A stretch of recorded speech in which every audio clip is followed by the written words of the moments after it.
প্ৰথম কথাটো হ'ল LDCM 2009 16 ছেপ্টেম্বৰৰ প্ৰতিষ্ঠা কালৰে পৰাই আমাক সুকীয়াকৈ মিচিংলেণ্ডৰ দাবী আমি কৰি আহিছোঁ আৰু বৰ্তমান কৰিছোঁ। অতীততো কৰি আহিছোঁ, বৰ্তমানে কৰিছোঁ, ভৱিষ্যতে কৰি থাকিব। কিন্তু আজি আমাৰ জোনাই বিধানসভাৰ বিধায়ক মহোদয়ে তেখেতে ক'লেই 2026 চনৰ ভিতৰত যদি আমি একেলগ হৈ যদি আন্দোলন কৰোঁ তেতিয়াহ'লে 2026 চনৰ ভিতৰত আমি 6 শিডিউল পাবলৈ সক্ষম হ'ম। 6 শিডিউলৰ আমিতো বিচৰা নাই 6 শিডিউলতে সীমাবদ্ধ হ'ব লাগিব বুলি বিচৰা নাই। 6 শিডিউলৰ ওপৰত যদি আছে সেইটো শিডিউল আমি পাবলৈ সক্ষম হ'ব লাগিব মিচিংসকলে।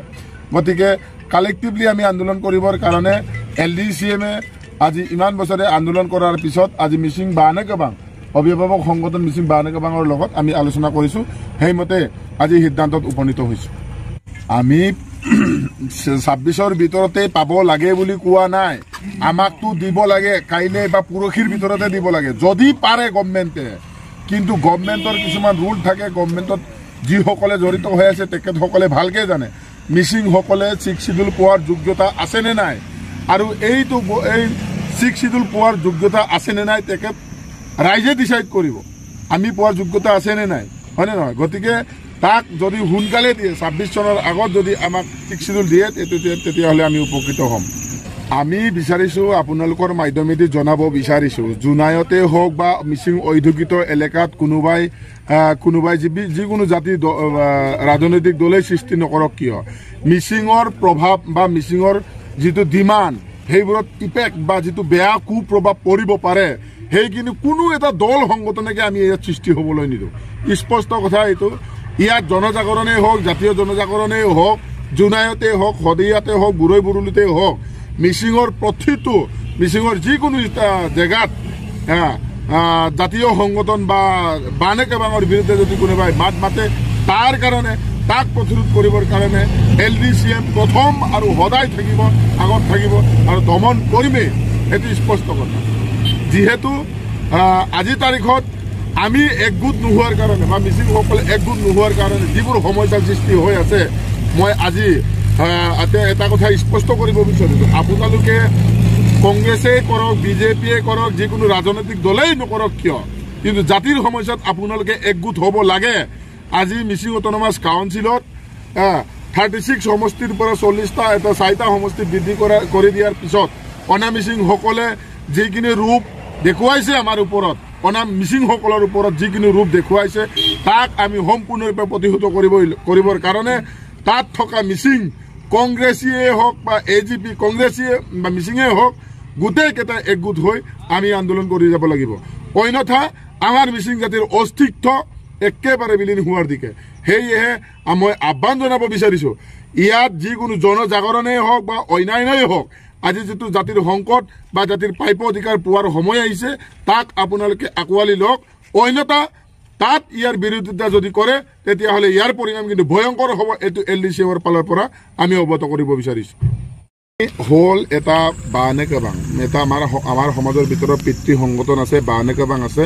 বানেকাবাঙৰ জৰিয়তে আমি বানেকাবাঙৰ লগত আলোচনা কৰি সংগঠনটো কি কৰিলে জাতিটোৰ উন্নতি হ'ব সেই সংক্ৰান্ততে আলোচনা কৰি বানেকাবাঙৰ সিদ্ধান্ত মৰ্মে আমি তাত হৈবৰ দিছোঁ। কিন্তু বানেকাবাঙৰ জৰিয়তে যদি এইখিনি আমি যিখিনি সমস্যা বিচাৰিছোঁ বা যিখিনি আমাৰ যিটো সমস্যা আছিলে সেইখিনি যদি সমাধান কৰি দিব পাৰে তাত আমি হৈমত দিম। যিকোনো ৰাজনৈতিক আন্দোলনেই হওক বা পলিটিকেল বা যিকোনো কালচাৰেল মুভমেণ্টেই হওক বা ছ'চিঅ' কালচাৰেল ইকনমিক মুভমেণ্টেই হওক, অৰ্থনৈতিক মুভমেণ্টেই হওক, আমি সৃষ্টি কৰিব বিচাৰোঁ নতুন এটা অৰ্থনৈতিক বিপ্লৱ, য'ত আমাৰ মিচিং অধ্যুষিত এলেকাবোৰত বজাৰ কেনেকৈ কৰে, বিজনেছ কেনেকৈ কৰে, ব্যৱসায় কেনেকৈ কৰে, সেইখিনি কথা মিচিং অট'নমাছ কাউন্সিলৰ জৰিয়তেই প্ৰচাৰ হওক, LDCMৰ জৰিয়তেই প্ৰচাৰ হওক।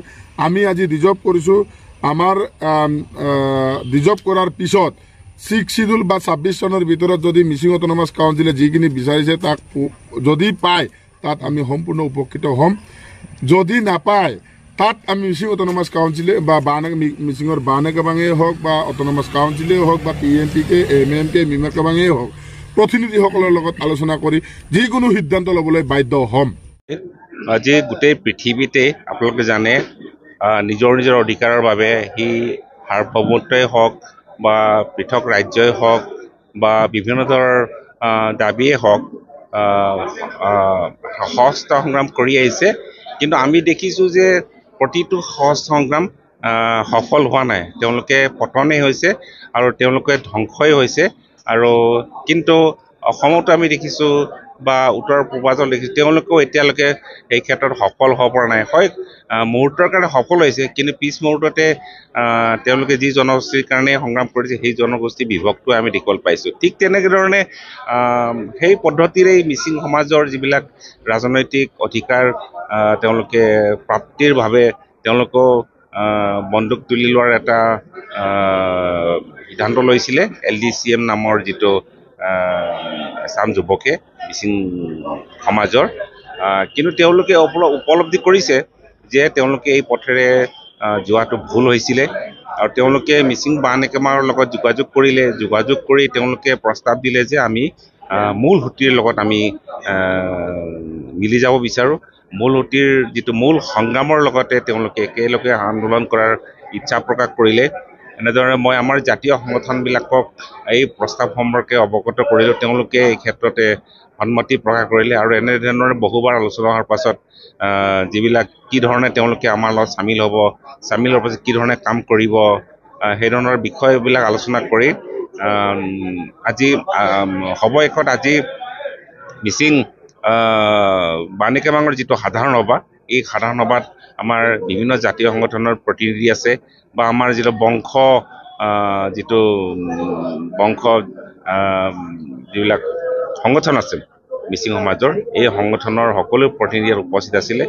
এই উপস্থিতিত তেওঁলোকে আজি ঘোষণা কৰিছে যে তেওঁলোকে LDCM ত্যাগ কৰি তেওঁলোকে যি পন্থা তেওঁলোকে লোৱাটো তেওঁলোকে সিদ্ধান্ত লৈছিলে, এই পন্থা পৰিত্যাগ কৰি তেওঁলোকে মূল সুঁতিৰ সংগ্ৰাম, যি ৰাজনৈতিক সংগ্ৰাম, অৰ্থনৈতিক সংগ্ৰাম, সাংস্কৃতিক সংগ্ৰাম, সামাজিক সংগ্ৰামৰ যি জাতীয় কাৰ্যসূচী আছে, এই কাৰ্যসূচীৰ লগত তেওঁলোকে চামিল হৈ সক্ৰিয়ভাৱে কাম কৰাৰ কাৰণে তেওঁলোকে আজি ঘোষণা কৰিছে আনুষ্ঠানিকভাৱে। গতিকে এতিয়াৰ পৰা আমাৰ মাজত কোনো ডিফাৰেঞ্চ নাই, আৰু মিচিং সমাজত কোনো ধৰণৰ তেনেকুৱা কোনো ধৰণৰ সংঘাত নাই। আমাৰ ক'বলৈ গ'লে যিটো বৌদ্ধিক বা ৰাজনৈতিক সংঘাতেই হওক, মতাদৰ্শগত কোনো সংঘাত নাই, সি পৰোক্ষভাৱে হওক প্ৰত্যক্ষভাৱে কোনো সংঘাত নাই। আজিৰ পৰা আমি সকলোৱে একেলগে কাম কৰিবলৈ কাৰণে সিদ্ধান্ত গ্ৰহণ কৰিছোঁ, আৰু তেওঁলোকক মই আদৰণি জনাইছোঁ। এনেধৰণৰ এটা সিদ্ধান্ত লোৱাৰ কাৰণে মই আদৰণি জনাইছোঁ। আৰু মই এইখিনি ক'ব বিচাৰোঁ যে যিমানবোৰ উগ্ৰপন্থী কাৰ্যকলাপ আছে নৰ্থ ইষ্টতে হওক বা ৰাষ্ট্ৰীয় পৰ্যায়তে হওক, তেওঁলোকে এটা পলিটিকেল ডিচিশ্যনৰ মাজেদি চৰকাৰৰ ওচৰত আত্মসমৰ্পণ কৰিছিল, কিন্তু আত্মসমৰ্পণ কৰাৰ পাছতো বহুতো সমস্যাৰ সমাধান হয়। কিন্তু এই মিচিং সমাজৰ এইটোৱে প্ৰথম, মই ক'ব বিচাৰোঁ, প্ৰথম যে কমিউনিটি লেভেলত এনেকুৱা ধৰণৰ এটা ইনিচিয়েটিভ লৈ পিনি তেওঁলোকে কমিউনিটিৰ ওচৰত, সমাজৰ ওচৰত আহি পিনি তেওঁলোকে এনেধৰণৰ পন্থা পৰিত্যাগ কৰি সমাজৰ সৈতে একেলগে কাম কৰাৰ ঘোষণা কৰা, এইটোৱে প্ৰথম। মই ভাবোঁ যে ভাৰতবৰ্ষৰে হওক, অসমৰে হওক, উত্তৰ পূৰ্বাঞ্চলৰ দিশত এইটোৱে প্ৰথম বুলি আমি ক'ব পাৰোঁ। আৰু মই সকলোকে আহ্বান জনাব বিচাৰোঁ, এনেধৰণৰ কমিউনিটি ইনিচিয়েটিভতে এই সমস্যাৰ সমাধান হোৱাটো সম্ভৱ। আমি ৱেলকাম কৰিছোঁ তেখেতসকলক, আৰু তেখেতসকলে মূল সুঁতিলৈ ঘূৰি অহাৰ কাৰণে আমি LDCMৰ প্ৰত্যেকজন সদস্যক TMPKৰ তৰফৰ পৰা আদৰণি জনাইছোঁ। আমি যিহেতুকে কৈ আহিছিলোঁ যে এটা সুন্দৰ মিচিং সমাজ গঢ়িব হ'লে আমি গণতান্ত্ৰিক ব্যৱস্থাৰ জৰিয়তে আগবাঢ়িব লাগিব, আৰু সেই ব্যৱস্থাৰ জৰিয়তে আগবঢ়াই নি TMPK আজি গল্ডেন জুবলি পাৰ কৰিছে। আৰু আমাৰ যি 52 বছৰীয়া যি ইতিহাস আছে, এই ইতিহাসত আমাৰ যিবোৰ সংগ্ৰাম আছে, ছিক্স চিডুলৰ সংগ্ৰামেই হওক, মাটিৰ সংগ্ৰামেই হওক, মিৰি মিচিঙৰ সংগ্ৰামেই হওক, ভাষাৰ সংগ্ৰামেই হওক, যিকোনো সংগ্ৰামত আমি কেতিয়াও সংঘাত বিচৰা নাই। আমি গণতান্ত্ৰিক পন্থাৰে আমাৰ কাম কাজ আমি আগুৱাই লৈ গৈ আছোঁ। আজি LDCM সহস্ৰ সংগ্ৰামৰ জৰিয়তে এখেতসকলে আমাৰ মিচিং সমাজৰ যি অধিকাৰৰ কথা এখেতসকলেও সংগ্ৰামৰ জৰিয়তে ব্যৱস্থা কৰিব বিচাৰিছিল।